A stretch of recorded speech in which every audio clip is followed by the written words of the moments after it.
Bine v-am regăsit, prieteni, fermieri, amatori de agricultură sau doar simpli privitori care apreciază tot ce este bine făcut, aici pe plaiuri mioritice. Sunt Ramona Pandele și mă bucur să vă fiu iarăși gazdă la o nouă ediție a emisiunii AGROMAGAZIN.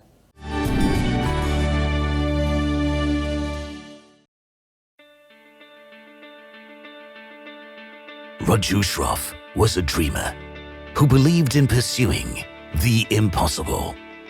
Driven by his can-do spirit, UPL began as a startup in a small town Vapi in 1969. Back then, manufacturing red phosphorus in India was considered an impossibility.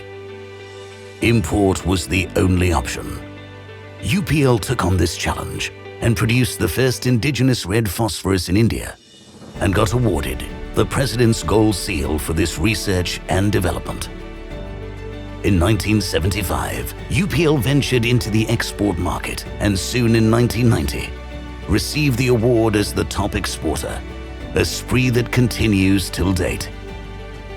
Within 2 decades of its establishment, it went public and got listed on the NSE and BSE.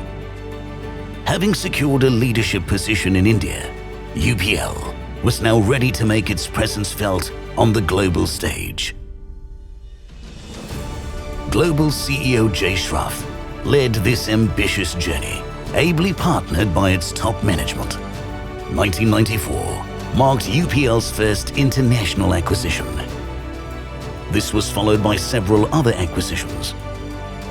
Set up overseas subsidiaries, acquired companies and products, entered new sectors and businesses, and rapidly expanded its global footprint. The farmer is the most important stakeholder in the UPL ecosystem, which led to design a number of farmer engagement initiatives to assist farmers in tackling their everyday issues. This desire to benefit the farmer comes all the way from the top. UPL leaders have been recognized by the industry in India and overseas. This innovative spirit has taken UPL places. It is the first crop protection company to be a part of the Bellwether Index Nifty 50 and ranks 5th amongst crop protection companies worldwide. With the revenue clocking $4.7 billion in 2018-19, presence in 130 plus countries, 48 manufacturing facilities around the globe, and access to 90% of the global market, UPL strives not just for the business, but for the world at large, undertaking multiple initiatives to strengthen communities. UPL is actively involved in a number of initiatives covering sustainability, food security, and climate resilience. The company constantly strives to reduce its environmental footprint across the value chain. Above all, it takes every effort to create a safe and injury-free working environment for all its employees, both permanent and contractual. 2019 is UPL's 50th year, and the company hasn't lost any of that startup enthusiasm with which it began in 1969. It's not just a new story, but a whole new identity. An identity that revolves around an agile agricultural network that brings together all the stakeholders and is open to new ideas, new ways, and new answers. The future is UPL. Astăzi, prieteni, este o ediție specială a emisiunii și mai exact este prima ediție dintr-o serie de emisiuni speciale pe care le dedic relațiilor internaționale ale României. Fie că vorbim de politică, turism, cultură sau agricultură, țara noastră a cultivat și a dezvoltat de-a lungul anilor importante parteneriate internaționale și nu e o noutate că România este un valoros partener strategic nu doar în Europa, ci la nivel mondial în vari domenii. Pentru că suntem la AGROMAGAZIN, astăzi vă prezint unul dintre cei mai apreciați parteneri ai noștri din domeniul agricol și nu este singurul palier pe care lucrăm bine împreună. Anul acesta se împlinesc mai exact 75 de ani de relații diplomatice dintre România și India. Așadar, am deosebită plăcere și onoare să fiu gazdă în ediția de astăzi pentru excelența sa, ambasadorul Indiei la București. Vă invit să-l urmărim într-un amplu interviu acordat în exclusivitate pentru AgroTV și realizat de colegul meu Bogdan Tudor.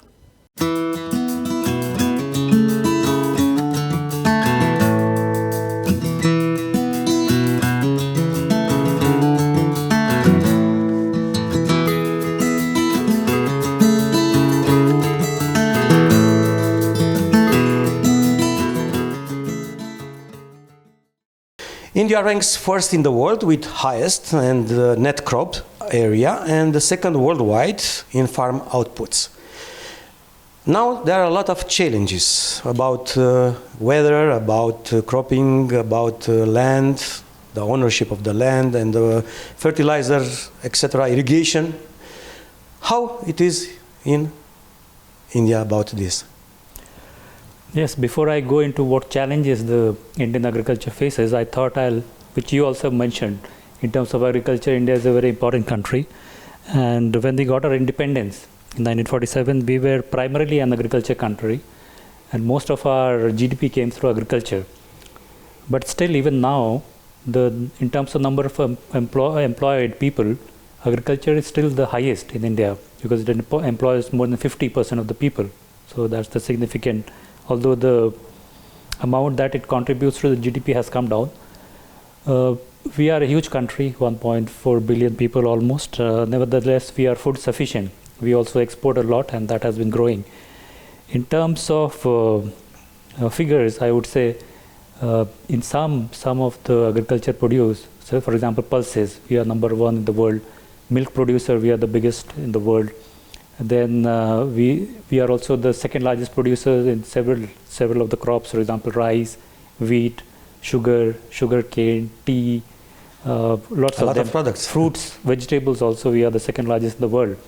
So we continue to be a very strong agricultural country. But nevertheless, yes, we have several challenges, and the challenges are many, but I'll mention some of the challenges. The first challenge that we face is what the world is facing. It's with climate change, because the climate is changing everywhere. So too in India, the temperature rises. Exactly, the temperature. Exactly. So and when that happens, then you have loss of crop. So the production goes down. So that is one challenge that we face.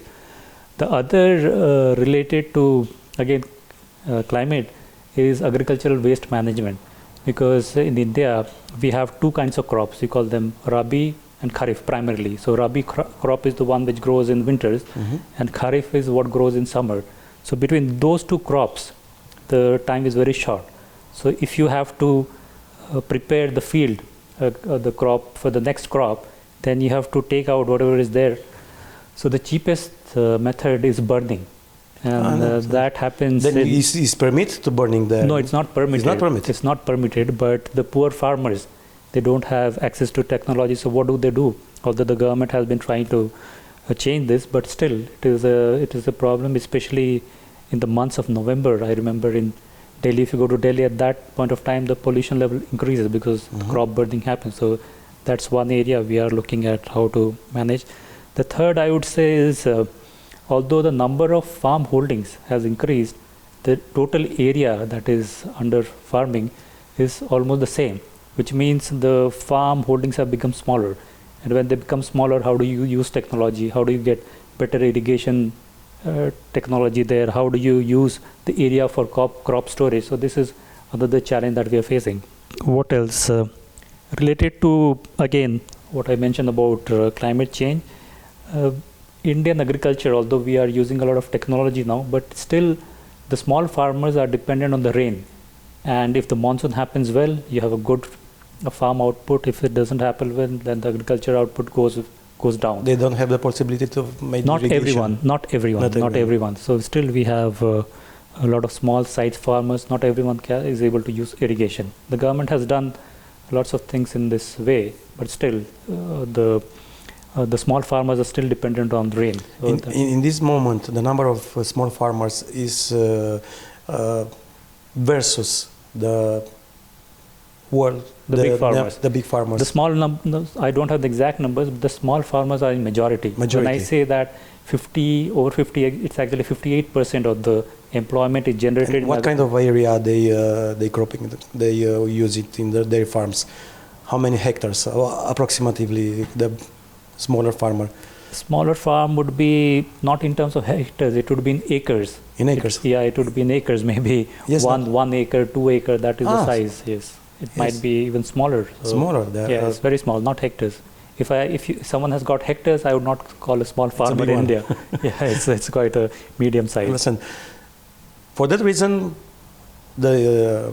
India must think about the measures and what the agriculture politics they made it for increase the production, to assure for the farmers all the legal measure to do a good agriculture. For that reason, what are the measures to raise the production and the others, the agriculture for India? That means the agriculture policy. Yes. In India, we have a system whereby we have division between the center and the states, like it happens in Romania. Here it's less. But in India, we have 3 kinds of list. We call the national, the central list, we have the state list and concurrent, which is for both. So both at the state level and mostly at the national level, the government of India runs various schemes and programs for the agriculture sector. And mentioning about schemes, there are several, but then I would mention 2 to just give an example of what kind of schemes are run. One is called the National Mission on Sustainable Agriculture. So it's self-descriptive. The name is the name itself tells what it is about.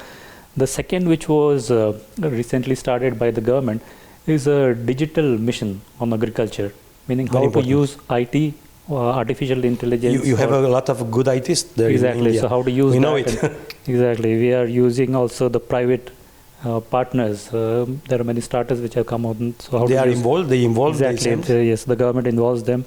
Is whether artificial intelligence, whether it is blockchain, whether using drones, the new IT power to increase output. So these are 2 missions that I would like to mention. Apart from that, the government also runs various schemes. For example, we have a scheme. There are several, but then again, one scheme which is called the Prime Minister Fasal Bima Yojana. Fasal Bima is insurance, crop insurance. So this is primarily to protect the small farmers. They need it. Sometimes they need it. Yes. Or we have what is called the Krishi Vigyan Kendra. Krishi is agriculture, Vigyan is science, Kendra is center. So these centers have been put in various places. And one innovation that the present government did was we have fertilizer centers everywhere for the small farmers. So earlier it was just fertilizers, giving fertilizers to farmers. But now these hubs have become the hubs for information to provide the small farmers and the farmers with new technologies. So a hub of information. These are some of the innovations that have happened. And the government is also very much encouraging both traditional and organic farming. So again, a program that I have it here, it's called Paramparagat Krishi Vikas Yojana, which is to increase organic farming in India. Despite the fact that you must get food for many people, you know, in organic the productions are smaller than in normal production, you know. But you must have a balance here. Yes, that's true. One day we can't say that, okay, we'll stop all non-organic farming, because you have to also see, as you said, the output is also important. But at the same time, one does understand that if you're only using fertilizers, chemical fertilizers or pesticides, that's not the best quality that you get. That's understandable. So that is why government encourages. And because we are a huge country, and as I mentioned, sometimes this supply chain is a problem. So this government in the last couple of years, they came up with a program called Krishi Udan. Udan is flying. So Krishi Udan, this program is now in the second stage, primarily to even reach the far-flung regions where you can transport by flight. So that's one thing that they have started. The drones, there's a Kisan drones for farmers. Kisan is farmers. So farmer drone for crop assessment, digitalization of records, spraying of insecticides, nutrients. I'm sure that is happening in many parts of the world. And finally, I would like to mention about one program which is not just for agriculture or a specific sector. It's called PLI, so production linked incentive, meaning if you produce more, you are doing well, you get some incentives. So for the food processing sector, the government has this PLI system. They have also implemented for food processing. So that if there is indeed. Now I understand a lot of these programs that you have, that Indian authorities help the farmers to improve their farms, to improve the quality of the crops, to improve the I don't know, maybe sometimes they have a lot of people to work there. Here in Romania we have problems with the guys to work in the farms. We don't have too much because they don't want to work. There you have enough people to work in the farms? In some ways, both yes and no. Yes, because as I said, still we employ about 58% of the people, which means there are people who are, majority of it, employed people in India are working in the agriculture sector. So that way the numbers are huge in there. But like in many countries, and in India also, urbanization is increasing. And we have this problem with the younger generation wanting to shift to, that's obvious, because they are looking for greater opportunities. They can't be small farmers, can't generate a lot of income. So the next generation, when they have got education, and they're educated, they say that why shouldn't we utilize our skills properly outside? But I think we are able to manage that, because if you're using technology, even if the numbers come down, you're able to give more output.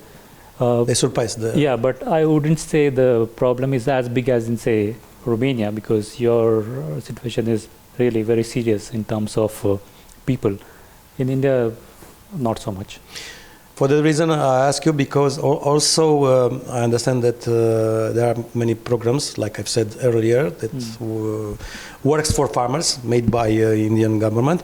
But also we must make a comparison between agriculture in India and agriculture in Romania. Because here in Romania, in the last time, we start to associate one with each other and to make cooperatives. Yes. For that reason, to work together, the fields.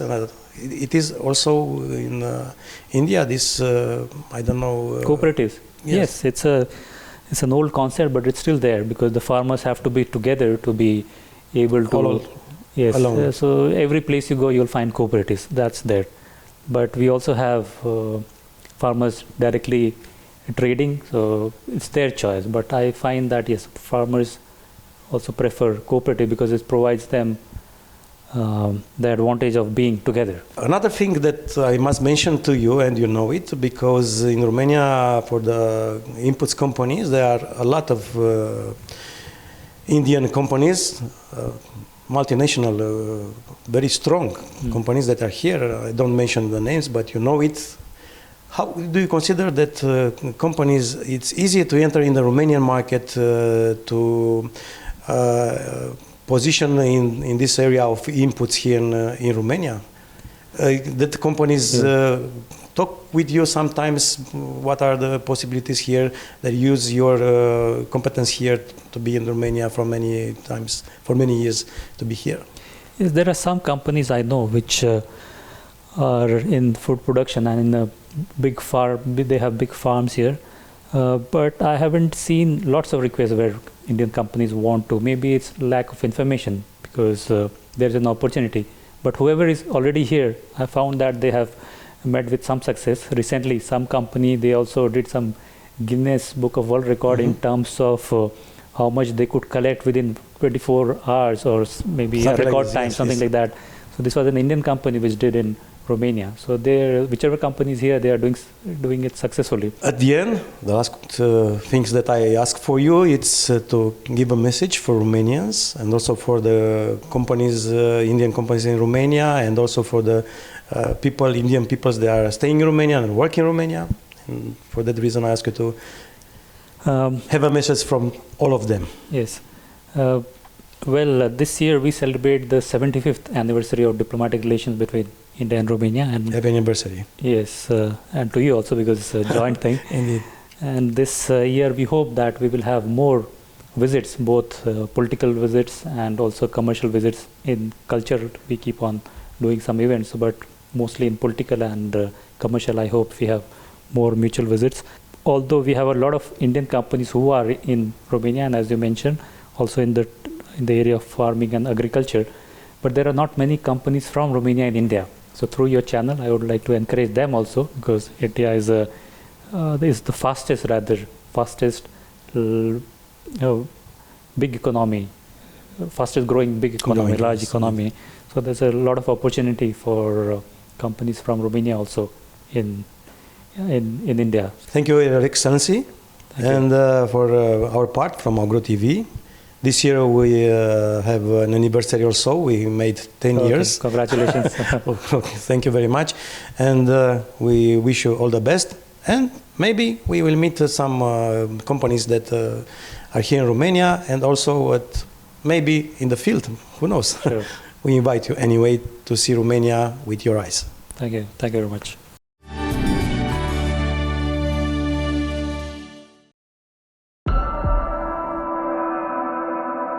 Our planet faces challenges like never before. Soil health, water supply, food security, and of course, climate change. Agriculture, our deepest connection to the planet, must be part of the solution. Open Ag is an open network to reimagine sustainability for all. No limits, no borders. But sustainability means more than climate change. It means reducing agriculture's environmental impact, building the economic resilience of farmers, and ensuring food supply chains are secure.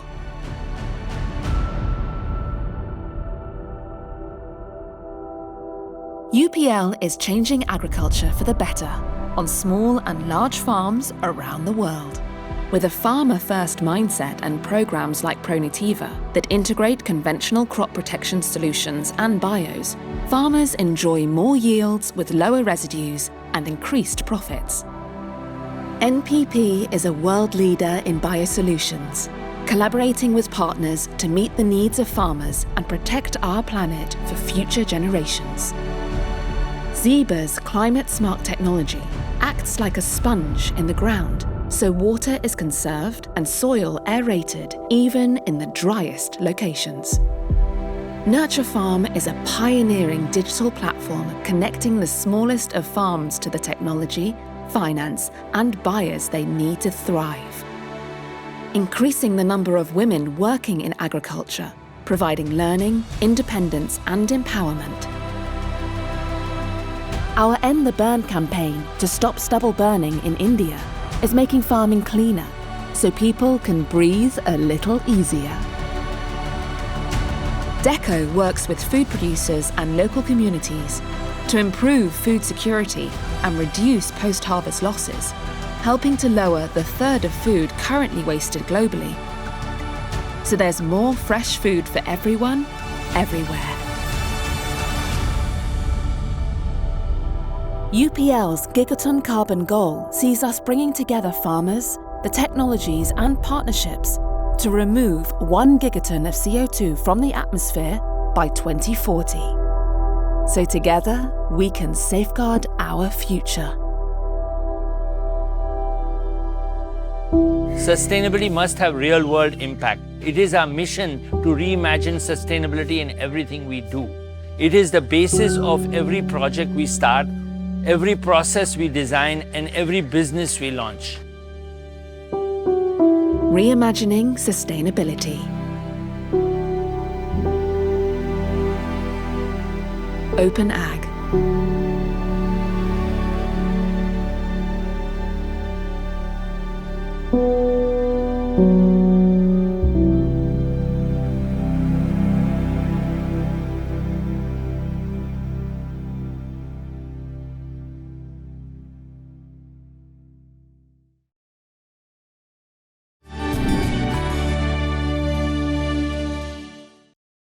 Am ajuns și la final. Acesta a fost agromagazinul de astăzi și sper că v-a plăcut întâlnirea noastră. Eu sunt Ramona Pandele și vă aștept și data viitoare să descoperim împreună cum facem pomul să înflorească și pământul să rodească. Până atunci vă doresc să aveți numai bine, sănătate și spor în toate!